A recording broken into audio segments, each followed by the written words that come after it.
to mog or be mogged? That is the question, my friends. I'm going to give you a big PulseChain update. We're going to go through some prices, some ratios, and also we're going to go through some pDAI because there's been some big updates in the pDAI, friends. I'll just start off with something out here. Let's talk about Edge because the charts and everything, friends, we know what the chart's doing on today. We have a refreshicals happening out here. There's green across the board, friends, green. But we need a lot more green than that, don't we? Like PLS, bro. You are still like 4 or 5x just a sack price, for example. Same as PulseX as well. Inc has pegged to $1, if you know what I mean, as well. Here you have eHEX and pHEX as well. Remember, pHEX is a friendship token. pHEX, right, is a P token. I don't think it's dead, friends. I know a lot of people think P tokens are dead. I'm just going to go out on a limb and say I don't think pHEX is dead. I don't think pHEX is dead. You want to say P tokens are trash? Okay. I don't think pHEX is dead. All right. This is pDAI. This is the People's DAI, pWBTC, the People's Bitcoin, and then you have Dick with Butt out here. So we're enjoying all the green. Now I'm going to give you some, this is some juicy edge first. So, okay, when it comes to pDAI, all right, this is pDAI. It's above 500x to $1. It's about 0.2 cents. Remember, we'll go through a bit of the charts and stuff out here.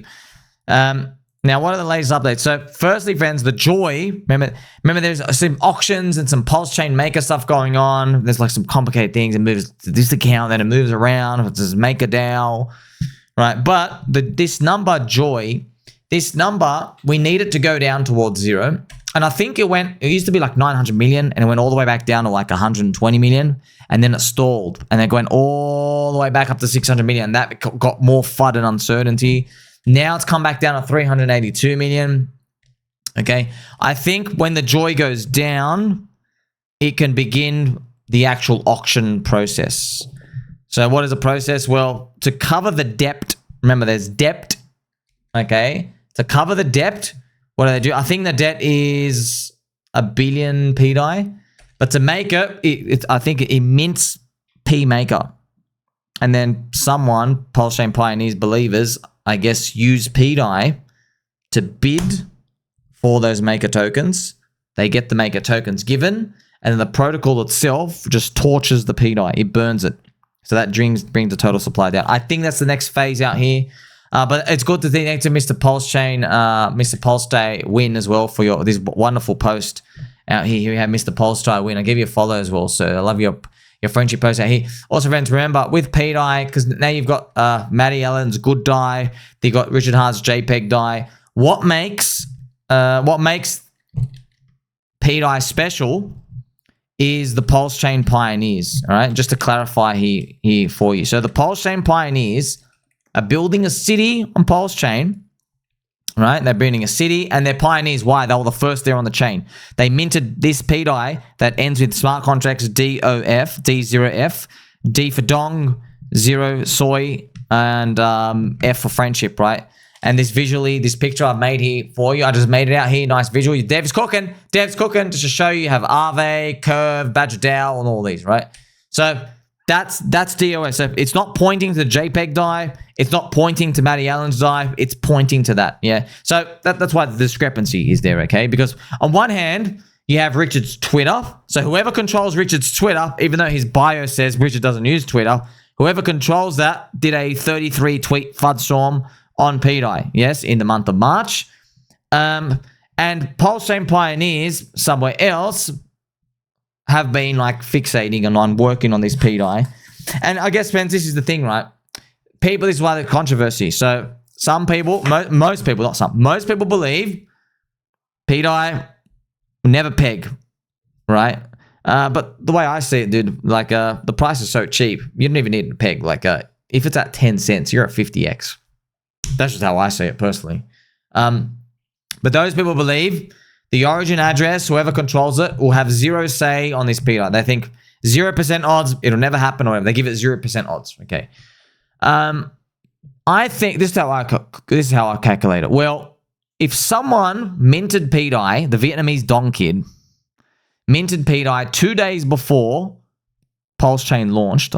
So PulseChain launched on May 11th. Someone minted pDAI, as a test on May 11th, 2 days before launch. And the snapshot was taken right after MakerDAO released Sparks SDAI.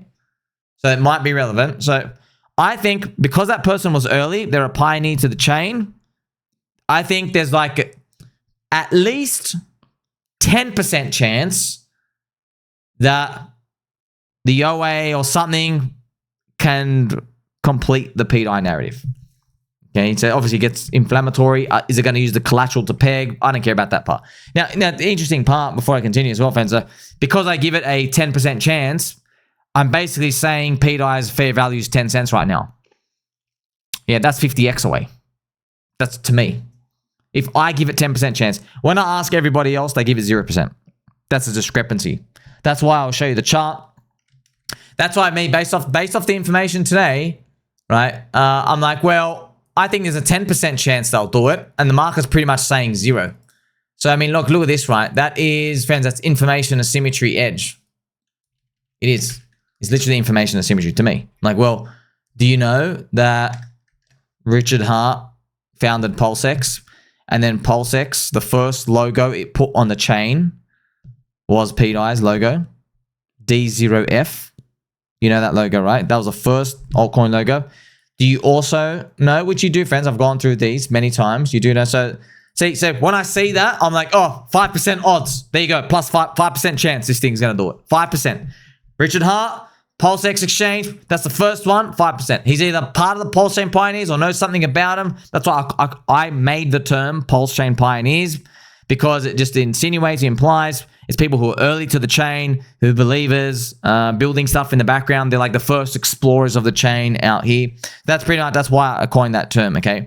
Also, another thing, the USD chart of pDAI is 555,555x to $1. That was the low. Literally exact low, okay? So I'm like, interesting. That's a Richard Hart number. All right, so add another 5% now. That's how I'm seeing it, you know? I'm seeing, okay, well, 10% chance now. So the people have seen this and they go, well, 0. The people are saying that's random. Okay, I don't think it's random, bro. 5% chance.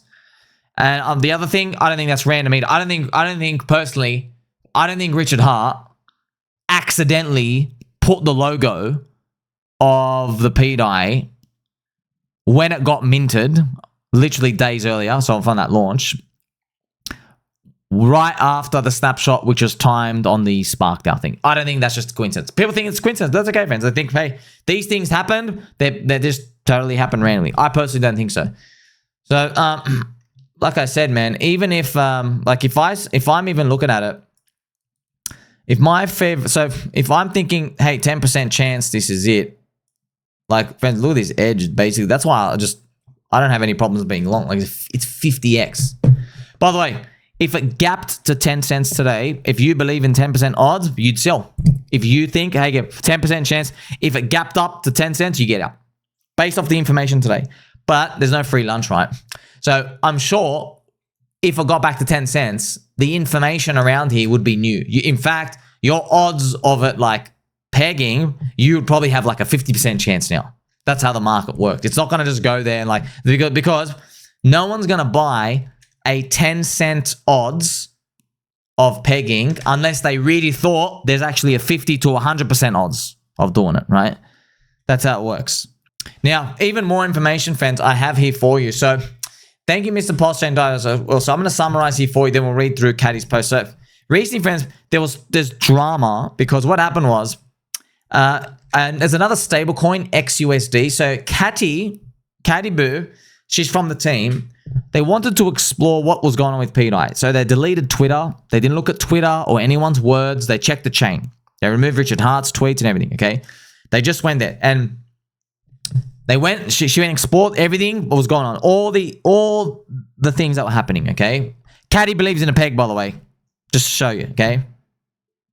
Now, there was controversy. Why? Well, because, okay, you're building a decentralized stablecoin. You don't want to put your name to it. So now there's these random wallets that are doing actions. And some of the actions, yeah, they're controversial. Yeah. One of the actions may have been rugging LUSD for like that 10 grand in the pool. It had an infinite minting bug. One of the actions was doing that. So that's why people are controversial about it. They're like, wait, how can, if it's associated with the guy we love, you know, Richard Hart, are you implying that one of these things like didn't work out. So it seems out of character for Old Testament Richard, because he would have been like warlord and like only one coin and doing stuff out here, right? But for New Testament Richard, it ain't out of character. It's kind of like, I'm trying to show you the right way. Don't buy stuff with infinite minting bug. See, I'm trying to teach you a lesson. When something has an infinite minting bug, look, they go to 0 in 2 seconds. That could be what is pretty much what he could be implying from that. And I want to show you this post out here, right? So that's Terra UST. They had infinite minting, okay? And then you have inflation bug. That was LUSD. See that? Minus 100%. Instantly 0 in a day. See that? USDR, infinite minting. Man, there's an inflation bug. You see? They just go all the way down like that. But then you have this chart. Whee! Okay? So one of them is not the same. Yes? You have to see the point now. So basically, Caddy looks at it, and then so remember, there's different wallets, and they don't have a name attached to them. Yeah, so us who believe in something, okay, with our peg nipples, which I will peg right now, we believe that because those wallets were acting since day one, they are probably PulseChain Pioneers. They are benevolent to the system. They're building. And by the way, I've just shown you Curve and Badger and MakerDAO. They're all pointing and building stuff and replenishing pools and doing things out here. So they're benevolent to them, okay? That's my perspective. Caddy's perspective and other people's perspective was bad, malicious, exploit. That's what they believe, okay? So there's no definitive answer. There isn't. It's take your bets, okay? All I know is everyone's given a 0% chance of friendship. And I'm saying, like, even if it's 10% chance, the market's underpricing it by 50x. That's what I'm seeing. I could be wrong. By the way, it's odds. So it's like, it's not even like there's no wrong or right, right? So it's kind of like if there's an outcome that's going to play out, I take my bet. Now, to fix this situation, what we call a spell has to get cast. Maybe. That's where the controversy comes. So on us, on one hand, friends, we believe that PulseChain Pioneers, Richard Hart, the entity, could be MakerDAO founders, OG, anonymous people. Whoever they are, the PulseChain Pioneers, believers, they're going to set up the system so that they grab the MakerDAO tokens and then they can vote with it. And they've done like a safety takeover of this. That's what we believe will happen, okay? Other people think it's all malicious, okay? It's just weird, man. Like, no one's going to come on a Richard Hart's chain with like $6 of liquidity compared to anything else, I think, if they were going to be really malicious at the start. But you never know. So here's the thing, right? So Catty, friends, why this post is important. Because Catty, after looking at all these, she like went halfway and she's like, wait a minute. Everyone's being brainwashed. These people are malicious. That's what she's saying at the start. She's saying, well, these people are evil and they're malicious and they brainwash everybody in the pDAI community to believe that these people are helping when they're really hurting. That's what her thing was. And all of us are saying, no, dummy. Don't you get it? You're building a decentralized stablecoin. Nikolai's dead. You get assassinated for building a decentralized stablecoin with an endogenous system, which means it is backed outside of the US banking system. But it can be pegged to $1. Do you understand? That is high risk, high alert. The highest of risks, if you know what I mean. Okay? It's very dangerous. There is no blacklist function. Do you understand? The stakes are high here. You have to remove your name. Otherwise, it won't work. By the way, your heart might not work. You don't have a pulse. No pun intended. Do you understand that? So that's everyone who's in the system, we know the game like that. Everyone outside the system, they have problems here because the last time they saw Richard was they saw him as Warlord Richard. They're like, wait a minute, we see Richard on stream. They're saying he's Richie Boo, where he's saying one coin. I'm gonna tell you everything. I tell you everything. You don't have to discover anything. I hold your hand. Do you understand? That's why it's just different. It is what it is. Also, no friends, everyone in our community, we are completely open to the fact, yeah, it could be total fugazi. But yeah, get over it. No crying in the casino. Like it's a matter of placing bets. That's all it is. By the way, you had to place bets at the beginning of PulseChain and Hex as well. So it's the same thing, right? Now, Caddy's post, right? She goes, it appears the spell has been abandoned by the XUSD team as the exploit no longer seems to pose an issue or a threat. So remember I said, that's why this story is interesting. Caddy goes halfway. She's like, oh crap, things are going bad. It's all bad. But now she made this essay walking it back. Okay. Actually, as a matter of fact, we are not postponing those updates further. Mr. Surf has done what he could. deployed the contracts that addresses most of the issues with MakerDAO, and is now going to start implementing X1 swap and also eventually the governance. So she goes on through. And then she continues, as for the issue with pDAI, I must say that we have examined thoroughly, as you probably already know, and it's not entirely working as it should, but it's also not entirely exploitable further either. So there's no reason to remove it until further progressions. If the risks remain managed and issues get resolved, they can be resolved. We even have a few options how. It'll be nice to grow together with fixed deflationary pDAI, and we're going to keep it for good. If, however, the risks are not addressed, we're definitely going to need to disassociate to protect our protocol. So this is interesting, right? So once again, most of the market, 94. So actually, the real odds are 94% of PulseChain don't like pDAI, 6% are in it, based on market cap, right? So 94% on one side, 6% on the other. Those 94% speak to everyone. You hear them on Twitter Spaces, anywhere they speak.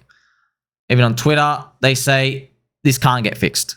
They literally say 0% chance this can get fixed.